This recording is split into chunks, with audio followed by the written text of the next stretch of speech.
Bienvenidos a esta edición de un webinar muy especial. Es el primero de muchos, esperemos. Eh, Soluciones para PMGD. En esta ocasión tenemos un invitado especial, que es un partner nuestro, que es Termodinámica. Le damos la bienvenida a Rodolfo Manas, Key Account Manager de Termodinámica. También agradecemos a Carolina Muñoz del equipo de marketing y a Víctor Segel, Business Developer, aquí en Tritec. Hoy vamos a ver diferentes soluciones de meteorología y sensores para PMGD. Bien, quiero hablarles muy resumidamente un poco de la misión, la visión y los valores o las cosas que nos mueven a nosotros en Tritec. Y nuestra misión es facilitar e impulsar el uso de la energía solar, proporcionando una completa gama de productos de calidad junto al más alto nivel de servicios, innovación y soporte técnico. ¿Y a dónde queremos ir? Queremos ser el centro de distribución solar más grande y completo de Latinoamérica, con excelencia, trabajando con pasión, orientándolos a ustedes, innovando, con ciertos muy comprometidos, y para eso tenemos tres grandes pilares: la calidad con la que hacemos el trabajo todo de punta a punta, la logística, la solución de problemas, y la Academia Solar. Nos gusta educar al mercado en todo aspecto. Por eso, este webinar muy particular de PMGD, de la cual les comento un poco. El año pasado aperturamos un área nueva en donde suministramos equipamientos específicamente para PMGD, todo lo que es la conectividad, que son los cables de alta tensión, de media tensión, de baja tensión, cable solar, triple AC, cable de cobre desnudo, etc. También lo que son combiner box, accesorios, portafusibles, kit de herramientas, conectores MS4, etc. y arquetas. Y lo que nos convoca en este webinar en específico es la meteorología, ¿sí? Nosotros trabajamos en conjunto con el partner Termodinámica, el cual el vocero de este webinar va a ser Rodolfo Manas, Key Account Manager de Termodinámica. Termodinámica es la empresa representante de Keep & Sonnen, Luft, OTT, entre otras marcas. Hoy vamos a ver diferentes soluciones, diferentes productos y aplicaciones de data logger, sensores, piranómetros, celdas calibradas, sensores de polvo, etc. Así que ahora voy a dejar a nuestro colega Rodolfo que comience el webinar técnico. Al mismo tiempo, pueden hacer todas las preguntas que quieran por escrito, por favor, y dejen los micrófonos silenciados. Y al final de la presentación, que debería durar máximo 45 minutos, vamos a hacer una ronda de preguntas y respuestas para todos. También les vamos a enviar post-webinar un correo a todos con la PPT, con el video grabado, para que lo puedan revisar desde sus casas cuando ustedes quieran. Así que le damos la bienvenida a Rodolfo y comenzamos. Buenas tardes a todos, un gusto. Rodolfo Mañas por acá. Soy el Key Account Manager para mercado fotovoltaico en Termodinámica. Termodinámica es una empresa de la holding Danaher, que es la misma holding propietaria de las marcas que ya mencionó Esteban por ahí. Ahí estamos. Perfecto. Listo, si quiere ya puede avanzar. Básicamente, señores, o que nosotros nos enfocaremos hoy como un primer webinar ahí del inicio de la parcería con Tritec, básicamente son en los parámetros que nosotros medimos dentro de las plantas fotovoltaicas, sean los parámetros ambientales y meteorológicos. ¿Y por qué es importante medir estos parámetros? Porque son los parámetros que nos permiten sacar una información bastante importante y bastante solicitada en este mundo, que es el famoso PR, el Performance Ratio de la planta. Cuánto yo podría generar o cuánto yo debería generar versus o que yo estoy generando frente a todo este universo de parámetros ambientales que están afectando la operación de la planta. El primero de todos, como ya decía más o menos la agenda que teníamos, es la irradiación. La irradiación que puede tener varias componentes distintas. Y dentro de una planta básicamente medimos la irradiación global, que es la irradiación, la suma de todas las irradiaciones que tenemos, la global, la directa, la reflejada en las nubes, la reflejada en el ambiente o la reflejada en el suelo. La difusa, que es la radiación filtrada por las nubes o por la atmósfera o por otras cosas. Y la irradiación directa, la que llega directamente del sol hasta el equipo. Después tenemos la irradiación reflejada, tipo RHI, que es cuando hablamos de una planta bifacial, es la irradiación que viene del suelo. ¿Cuánto tengo de irradiación incidiendo en el suelo y reflejando hasta mis paneles?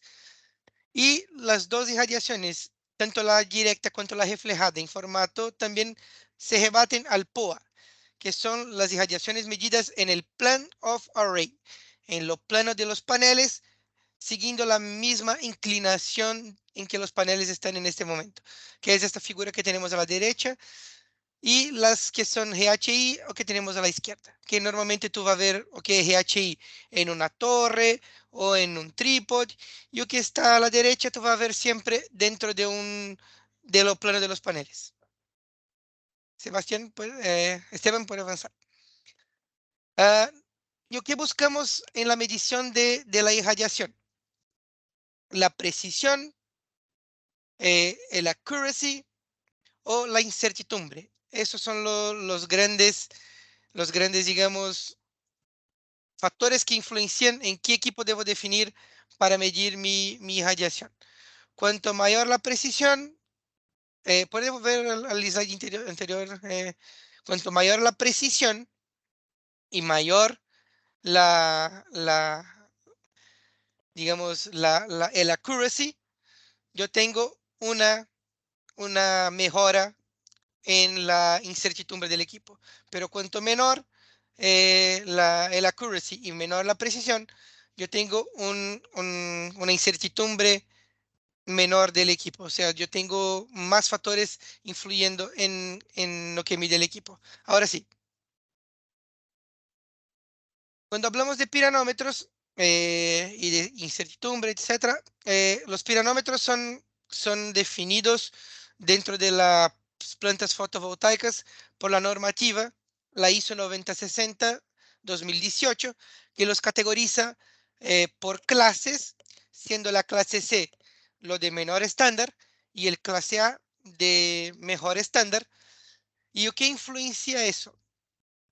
Principalmente el tiempo de respuesta dentro de 95% del tiempo, la respuesta frente a una irradiación de 200 watts por metro cuadrado, la respuesta eh, a cada a cada kilowatt por hora del ambiente, a cada Kelvin por hora de la temperatura ambiente, la, la respuesta del equipo, o sea, cuánto que el equipo va a aumentar su error durante un año. La linearidad de las mediciones frente a un rango de medición de 100 watts por metro cuadrado hasta 1000 watts por metro cuadrado, y la respuesta direccional para un ángulo de 90 grados, acá no menciona la información, pero es para un ángulo de 90 grados y una irradiación de 1000 watts por metro cuadrado. ¿Cuál sería esta respuesta lineal a cada grado que se mueve? ¿Puede avanzar, Esteban? Estas nomenclaturas puede ser que dentro de los proyectos ustedes van a ver anteriormente con otra nomenclatura. Si un proyecto fue diseñado antes de 2018, los piranómetros pueden seguir otra nomenclatura, que es Secondary Standard, que es el nuevo clase A, que es el más alto estándar.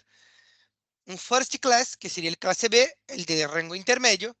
Y el Second Class, que sería el clase C, que es con el rango, digamos, más bajo.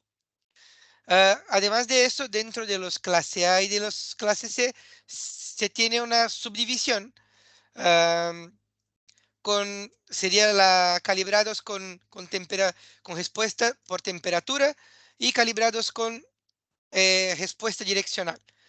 Y para los clase C son los de espectro plano, o sea, con la tecnología de termopila, y de respuesta rápida, que serían con otra tecnología de medición que es celda de silicone.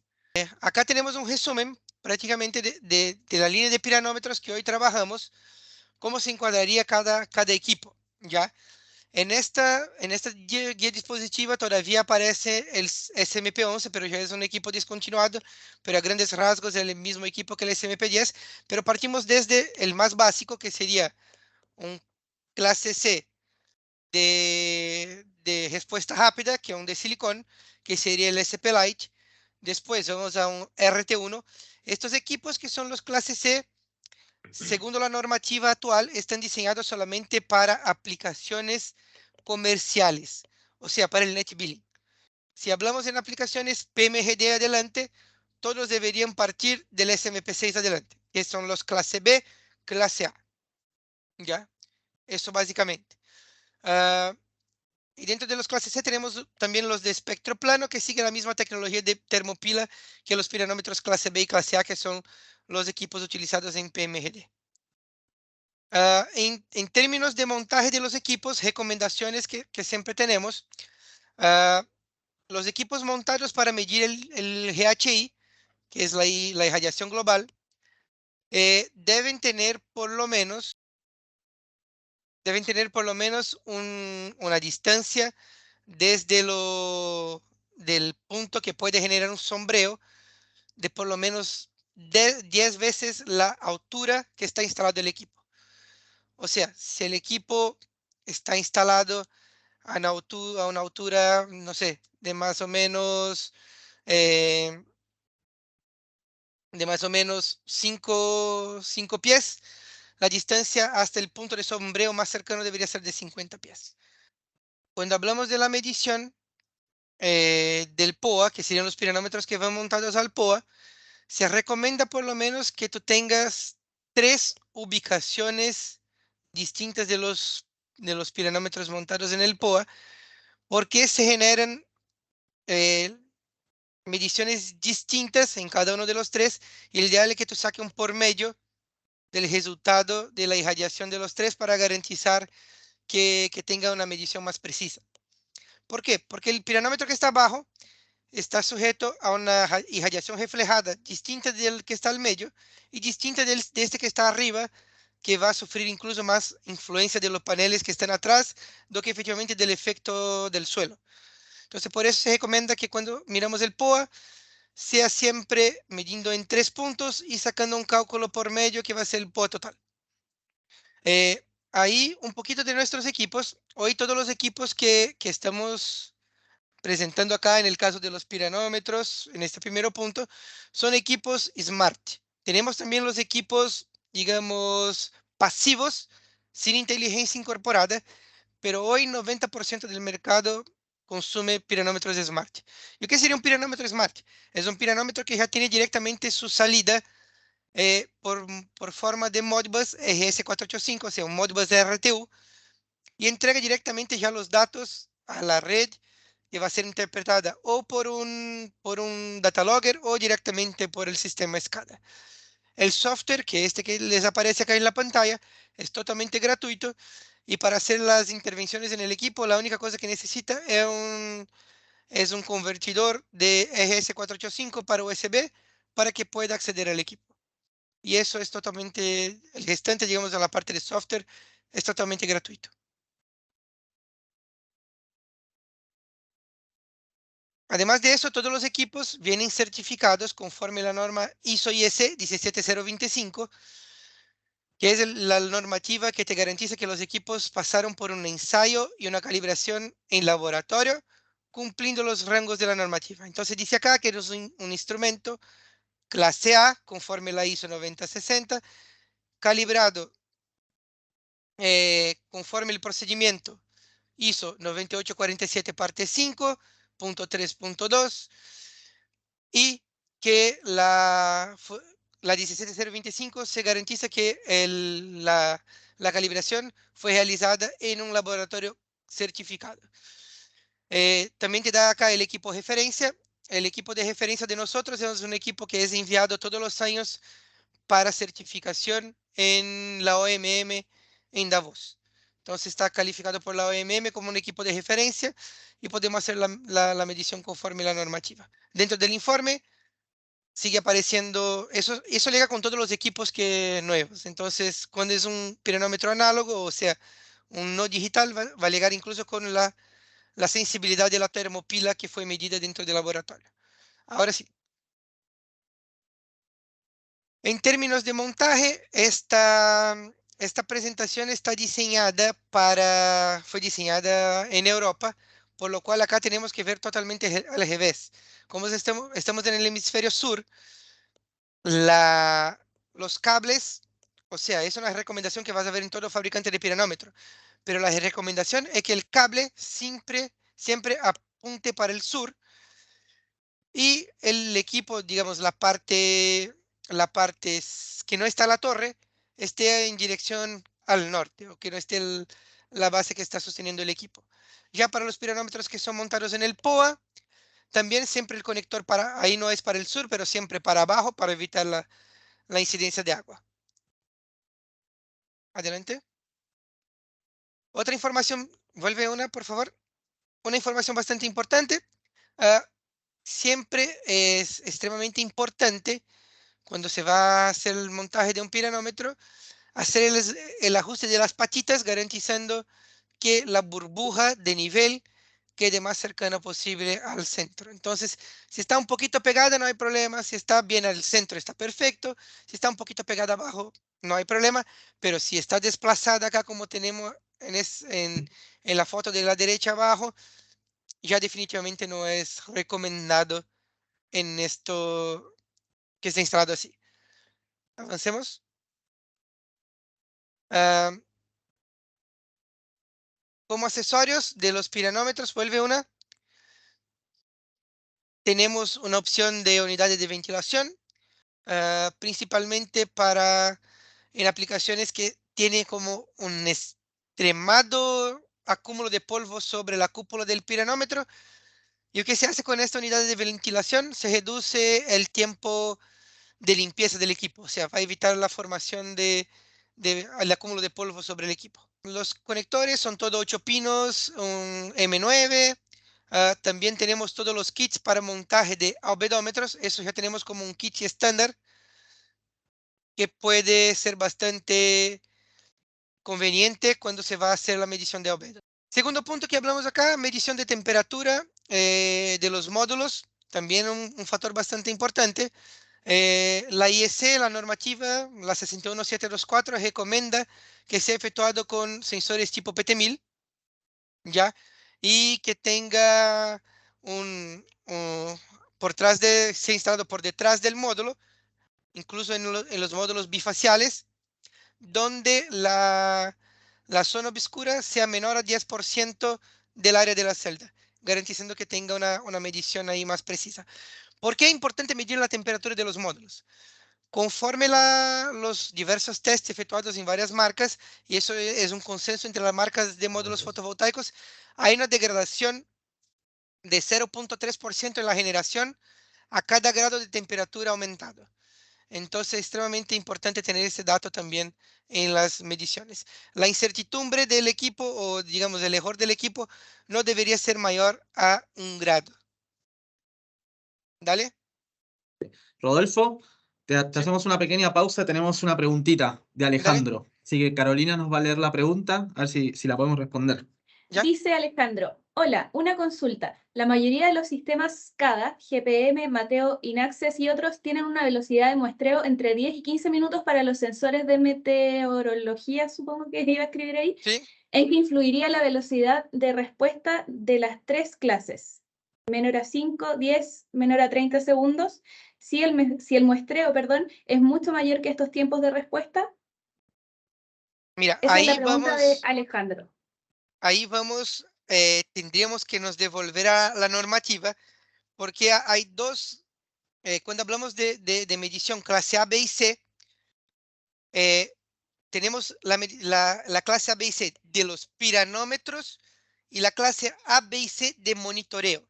Tenemos la clase A, B y C de la norma ISO 90, IEC ISO 9060, que es exclusivamente la norma de piranómetros, y tenemos la clase A, B y C de monitoreo de plantas fotovoltaicas en general, ¿ya? Y que en grandes rasgos, por eso que es importante esta pregunta que tú hablas de la frecuencia de muestreo.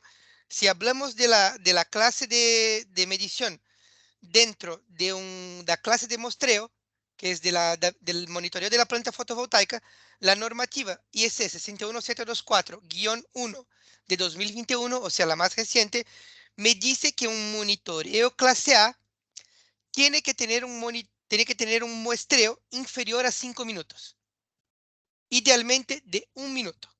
Si hablamos de un monitoreo clase B, me permite tener frecuencias de muestreo inferiores a 15 minutos.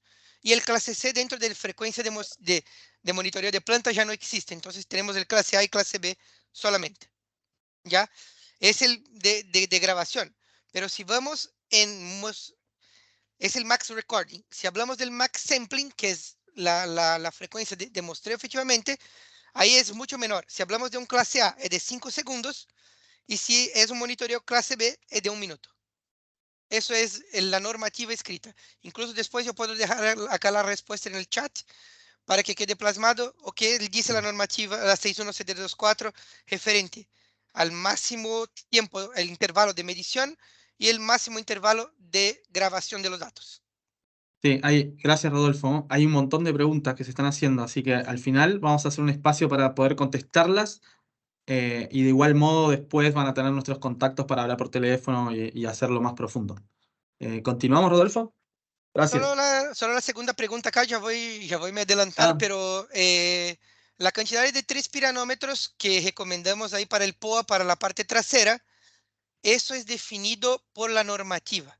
Y ahí hay otra apertura en la normativa, la IS 61724, que te dice que para proyectos PMGD, si yo hago la medición del albedo, de la radiación reflejada en la torre, en el GHI, digamos ahí que sería un GHI reflejado, yo no necesito medir 3 puntos en el POA para la reflejada. Necesito medir solamente uno. Pero si yo no mido ahí, yo podría reemplazar por 3 mediciones, no tener el reflejado en la torre y sí reemplazarlo por 3 reflejados en el POA. Sería esta lo que dice la normativa. Y después también puedo dejar acá en el chat la respuesta completa. buenísimo. Avancemos, Esteban. Tú dime. Ahí. Eh, en el siguiente punto hablamos de las estaciones meteorológicas compactas. En nuestro caso, nosotros tenemos sensores inteligentes multiparamétricos que permiten ya como hacer la medición de varias variables, o sea, las variables adicionales que tenemos para como viento, dirección y velocidad de viento, temperatura ambiente, presión atmosférica, humedad relativa y principalmente lo que es la precipitación. ¿Ya? Ese sería el estándar. Además de eso, puedo agregar mediciones adicionales. Entonces tenemos, si tu planta está en una región que tiene una incidencia muy grande de tormentas eléctricas, puedo incluir un sensor que tiene tormentas eléctricas. Si estoy en una ubicación que no necesito tanta precisión o quiero tener una medición de GHI adicional, tengo sensores incluso con la medición de radiación incorporada. Dentro de precipitación tengo de 2 tipos, tipo radar y tipo chicken bucket, que es el pluviómetro tradicional del vasito. Como hablaba, tenemos esos 2 sensores que están acá, esas 2 estaciones meteorológicas, la 601 y la 600, todas miden la misma cosa. Miden precipitación, miden temperatura del aire, temperatura ambiente, presión atmosférica, humedad relativa, velocidad y dirección del viento y precipitación. ¿Cuál es la diferencia? El modelo de la medición de precipitación. Dentro de esta primera es el tradicional vasito de un pluviómetro donde se mide por acumulación. Entonces, a cada pulso que da el equipo por acumulación, te calculas cuál es la precipitación en milímetro por milímetro cuadrado que tiene de lluvia. Y esta segunda es una tipo radar y efectivamente funciona como un radar.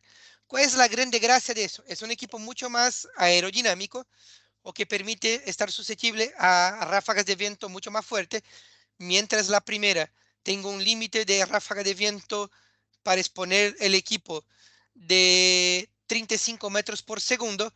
En la segunda estamos hablando de 75 metros por segundo, que es una velocidad bastante alta de viento.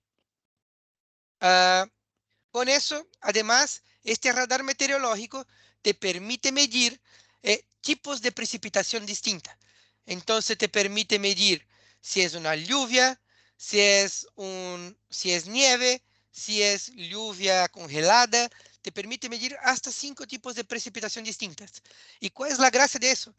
Es que si tengo nieve cayendo sobre la planta, yo puedo con esta información retroalimentar mi SCADA o mi tracker y decir para todos los trackers entrar en una posición de seguridad para nieve. O sea, los paneles quedarán en pie para no haber acúmulo de nieve sobre los paneles. Esta es la gracia de este equipo y yo veo bastante ventajoso, principalmente en regiones donde puede haber nieve.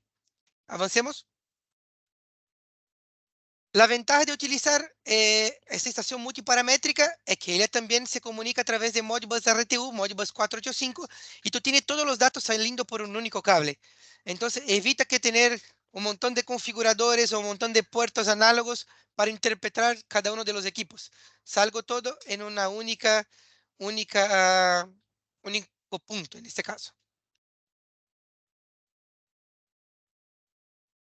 Acá la configuración se da igual prácticamente que los piranómetros. La única cosa que necesito es de una interfaz Modbus 485 RTU para USB que me permite conectar con el computador.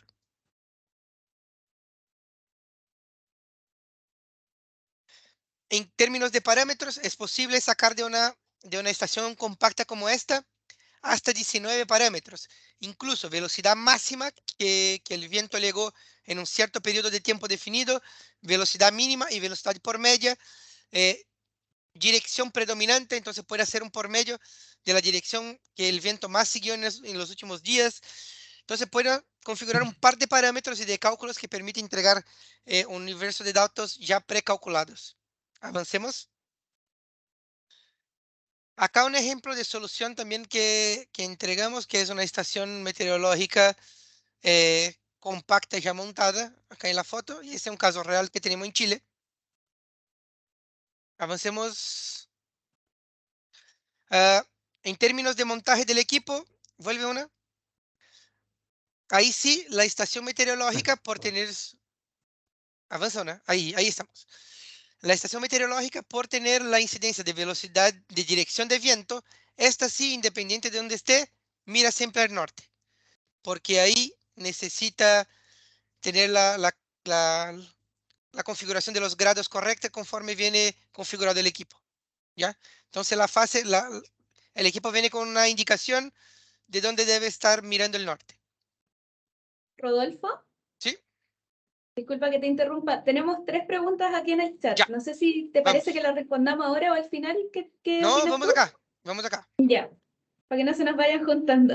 Mira, Pablo Castillo pregunta lo siguiente. Déjame que me perdí acá. Considerando que los Perdón, piranómetros poseen protocolo esa Modbus misma. RTU, puedo realizar un bus de comunicación en cadena entre más piranómetros o se debe realizar una comunicación punto a punto. Justamente eso que tú comentas, Pablo, es lo que nosotros utilizamos normalmente para nuestras soluciones. Ponemos una caja de derivación en algún punto del terreno y de ahí derivamos los puntos Modbus para cada uno de los piranómetros que van a seguir. Hacemos un bus como una bornera, efectivamente, dentro de una caja IP68 y derivamos las comunicaciones y de esta caja después seguimos con un único cable hacia el SCADA o hacia el data logger directamente. ¿Ya? Sí, se puede hacer un bus de comunicación. Perfecto. Un poquito más arriba dice Alejandro, otra consulta. ¿Tienen algún piranómetro que pueda usar interfaz SMP3? SMP3 es un modelo de piranómetro. No sé si Claro. Alejandro quiere sacar de mute para nos comentar su duda más directamente, porque el SMP3 es un piranómetro, no sé, interfaz SMP3, dice el protocolo SMP3. Se refiere al protocolo, dice. No, en este momento no tenemos protocolo SMP3. Ok. Y una Directo. última consulta que Ok, dice sí, acá Alejandro también. permiso, que podríamos hacer, sí, es como comentó Pablo ahí, hacemos un bus en Modbus RTU y ponemos un único conversor a SMP3. Eso podría ser posible. ¿Ya? Eso podríamos hacerlo. Perfecto. Y la última dice, también de Alejandro, una última consulta. Hemos realizado configuraciones iniciales con el equipo Luft WS600 mediante el software que provee el fabricante, pero después de hacerlas ya no es posible volver a utilizarlo. ¿Saben si este error fue corregido? Sí, por lo menos en las últimas versiones y los últimos equipos que hemos probado, siempre tenemos la opción de volver a configurar el equipo y cambiar las configuraciones. Tal vez lo que pase ahí, sí, en este caso, es el tema de la configuración. Y Esteban, si tú puedes avanzar un poquito, el equipo tiene 3 protocolos posibles de comunicación dentro de 485. Vuelve una, dos, puedes volver una más. Ahí está. El equipo, las estaciones Luft, yo puedo configurar dentro de 3 protocolos que están sobre Modbus. SDI 12, el RTU, que es el Modbus 485, efectivamente RTU, y también con UMB, que es un protocolo directo de Luft. Entonces, a grandes rasgos, este problema se originaba cuando el protocolo se cambiaba pero no se salvaba. No era realizado digamos, se salvar directamente los datos. Pero eso sí, en las últimas versiones que hemos visto, incluso hoy por la mañana estábamos haciendo una prueba con cliente por un proyecto vendido.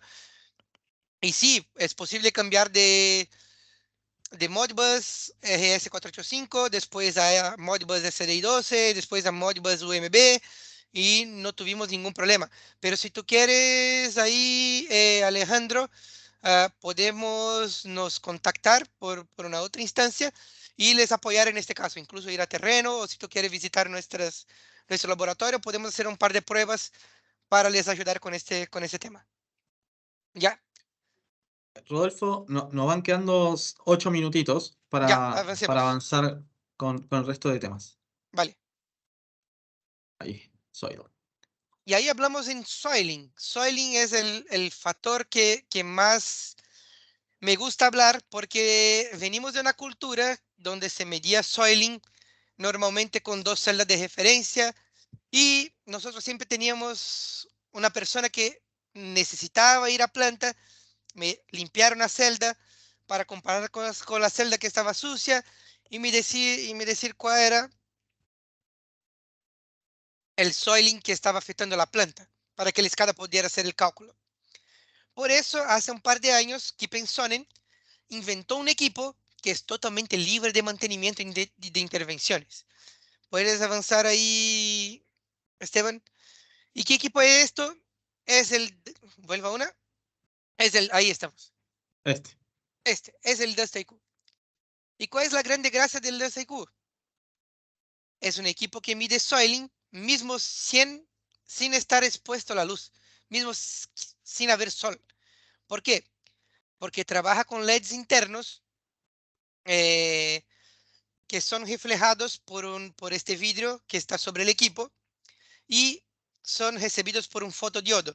Este LED simula la radiación solar, las partículas reflejadas reflejan en el fotodiodo que nos permite sacar cuál es la suciedad que está afectando los paneles. El DCQ es un equipo que es calibrado en terreno con la suciedad presente en cada uno de los sitios. Principalmente, ¿por qué? Porque la misma arena que tenemos acá en Chile no es la misma arena del desierto del Sahara, que no es la misma suciedad que tiene en Estados Unidos, que no es la misma suciedad que tiene en China. Por eso el equipo permite la calibración de forma sencilla, que no toma más que 15 minutos, directamente en terreno, donde el equipo se va a adecuar al tipo de suciedad particulada que tiene en esta ubicación. Y por eso que el equipo se calibra una semana después de que está instalado, para que tú puedas tener un acúmulo de esta suciedad y que el equipo interprete correctamente esta suciedad. Avanza una. El equipo te puede indicar 2 datos. Te puede indicar o que sea el soiling efectivamente, que es el efecto soiling que está sobre el equipo, que va a ser 98, 97, 90%, o el transmission loss. ¿Qué es el transmission loss? Es la pérdida de transmitancia de la luz, que es esta diferencia, que hace una diferencia entre los dos sensores y te da un por medio de diferencia de transmitancia.